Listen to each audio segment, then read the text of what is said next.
দিছে আল্লাহ হুকুম দিছে কারে? মাকড়সারে। যার সে দুর্বল কোন প্রাণী আমার জানা মতে আর নেই। সে কত দুর্বল দেখেন, এই মাকড়সার যখন ডিম হয়, বাচ্চা ফুটার সাথে সাথে সে মরে যায়। এটা জানেননি আপনারা? মাকড়সার যখন ডিম হয়, এই ডিমটা ফুটার সাথে সাথে এই মাকড়সাটা মারা যায়। আপনাদের ঘরে দেখবেন যেখানে মাকড়সা মরা দেখবেন যার বুকের জায়গাটা শূন্য। তার বুকের জায়গাটা কি শূন্য, খোসাটা বের হয়, বুকটা শূন্য। তার মানে তার ডিমটা যখন সে ধারণ করে তখন এটার বুকে ধারণ করে। এই ডিমটাকে তার সারা দিনের পেরেশানি থাকে সংরক্ষণের জন্য, যে আমার এই ডিমটা যেন কোনো কিছু না হয়। সে খাওয়া দাওয়া ছেড়ে দেয়, অসুস্থ হয়ে পড়ে। ডিম আল্লাহর কুদরতি জিনিস, এটা ফুটবো না? কারণ ডিম যদি না ফুটে তা মাকড়সা আরো বাইরে বুক করতে গেছে, অন্য কোনো সিস্টেম তো নাই। তখন এক সময় এই ডিমটা ফুটার সাথে সাথে এই শোকে সে মারা যায়। এই শোকে সে কি মারা যায়। এই জন্য মাকড়সা যখন ডিম হয়, ডিম ফুটার সাথে সাথে ওই মাকড়সাটা মারা যায়। কিছু মানুষ দেখবেন এরকম আছে যে ছেলেরে ইউরোপে পাঠানোর জন্য বাড়ির কাছে একটা জমি ছিল, ওটা বিক্রি করে দিছে। ছেলে ইউরোপ গেছে কিন্তু বাপে মরে গেছে। ওই যে বাড়ির কাছে জমিটার শোকে সে স্ট্রোক করে। তার সারা জীবনের জমানো কিছু টাকার জন্য সে স্ট্রোক করে মারা যায়। মানুষ মালের আফসোসে, মাল যখন চলে যায়, প্রিয় বস্তু যখন চলে যায়, তখন ওই মানুষটা স্ট্রোক করে। তো এখন এই মাকড়সা এর চেয়ে দুর্বল কোনো প্রাণী নাই।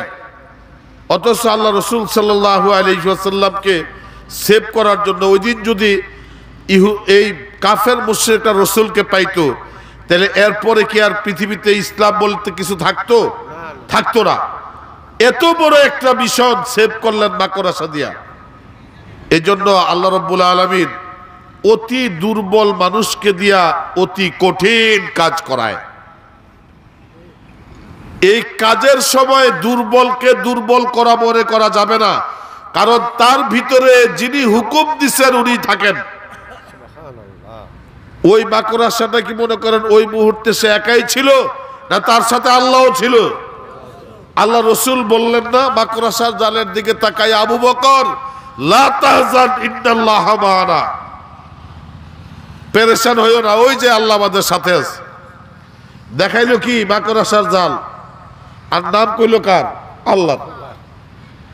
আবু বকরে দেখাইছে মাকড়সার জাল, আর নাম বলছে আল্লাহর। তাহলে বোঝা গেল যখন যাকে যে হুকুম দেয় তার পিছনের খুঁটিটা সে ধরে রাখে। একজন বাবার 5টা সন্তান, 6 পাহাড়ি বেগুন পারছে গাছের থেকে। এখন বড় সন্তান রে বলছে, বাবা আমি তো বাবার 5টা পোলা পাইল্লা লাইল্লা বড় করে বিয়া শাদী করে নাইরাত করে হইলে তখন কি আর 6 পাহাড়ি বোঝাবো আর ক্ষমতা শরীরে থাকে না। তো আগের দিন পায়রা ডায়রা রাখছে, বেগুন ভাজ করে রাখছে, পরের দিন সকালে বাজারে নিয়ে বিক্রি করবে। তো বড় ছেলেরা যা বলছে যে এই কাছে গেছে, যে বউরে জিজ্ঞেস করছে, কি গো সে কই, তো তোমার জামাই কই? কাব্বা উনি তো সকালবেলা বাইরে কই জানি গেছে গা, কিন্তু আমার বেগুন দিয়ে একটু বাজারে নেওয়ার দরকার ছিল। উনি বিকালে আসবে, উনি আসতে আসতে আপনার বাজার থাকতো না। আয়া পড়ছে বড় ছেলের কাছ থেকে। মেজু ছেলেরা আসছে, আইসা দেখে ঘরে এই পুরা তালা দেওয়া হয়ে গেছে গা, আগের দিনে হোর বাই বউরে লইয়া। এরপরে সেজু ছেলের দুয়ারে আসছে, আইসা তারে পাইছে, কিন্তু সে অস্বীকার করছে যে আমি পারবো না, আমার কাজ আছে, অন্য কাজ আছে। আপনার পোলাকে আমি একা আর নাই, বাস বাপ তো বুঝে গেছে, ওখান থেকে চলে আসছে। 4 নম্বর ছেলের এখানে আসছে, আইসা জিজ্ঞেস করছে, বলছে যে বাবা আমার বেগুনটা একটু নিয়ে যাও, বাজারে বেগুনটা বিক্রি করতে হবে। বলছে আপনার খাইলে কাম্পার না, আমি এমএ পাস করছি, বেগুন মাথা করে বাজার নেওয়ার লেগে। এমএ পাস করাইও তো ভুল হয়ে গেছে, এখন আর বেগুনের বোঝা নেয় না। এখন ছোট ছেলে, ছোট তো বউরে কইতেছে যে দেখো 5টা পোলা হইলো, 4টা মায়ে হইলো, সব লাল্লাম পাল্লাম, বিয়ে সাথে দিলাম, এরম 3-6 পাহাড়ি তো আমি কান্দে করে লয়ে গেছি, মাথায় করে লয়ে গেছি। আর বয়সের কারণে আমার বেগুন গুলা পচপ। এখন ছোট ছেলেটা ছোট, 8 ভাই বোনের পরে 9 নম্বর এসে সে। তো ছোট ছেলে যায় কইতেছে আব্বা দেন দিয়ে আমার কথা দেন, আমি লই যাম বাজারে। ছোট বাচ্চাদের দেখবেন কাজের খুব আগ্রহ থাকে। এখন ছেলেও পারে না, বেগুনও বাজারে নেওয়া দরকার। তখন মায় বাবার অবস্থাটা দেখা বলতেছে আচ্ছা ঠিক আছে দেন না তার মাথায় উঠাইয়া, সেইটা নিয়ে যাক, আপনিও যান লগে। তখন বাপে মাথায় উঠাইয়া দিয়া পিছন দিয়ে আবার জুড়িটা ধরে রয়েছে, জামার পোলার গাড়ে যদি নাশ হয়, ধরে থাকে কিনা বলেন? আপনি যখন একটা বাচ্চারে দোলনায় উঠান তখন বাবার হাত কিন্তু নিচে থাকে। বাবার হাতটাই হইল সন্তানের শেষ ভরসা, আর সন্তানের হাত হওয়া উচিত বাবার মায়ের শেষ ভরসা। কিন্তু এটা কি হয়? হয় না।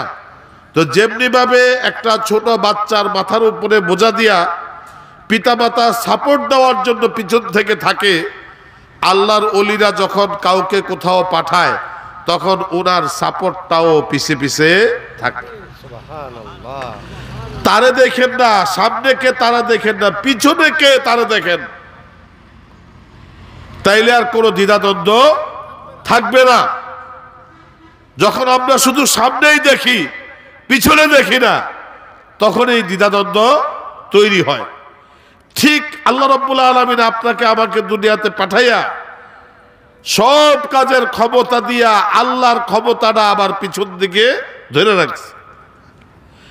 এই জন্য আবার শায়েখ মুর্শিদ মানিকগঞ্জের হুজুর বললেন যে এই যে পেকে পানিতে বীজ ফালাইয়া আইলেন কার ভরসায়? আল্লাহর ভরসায়।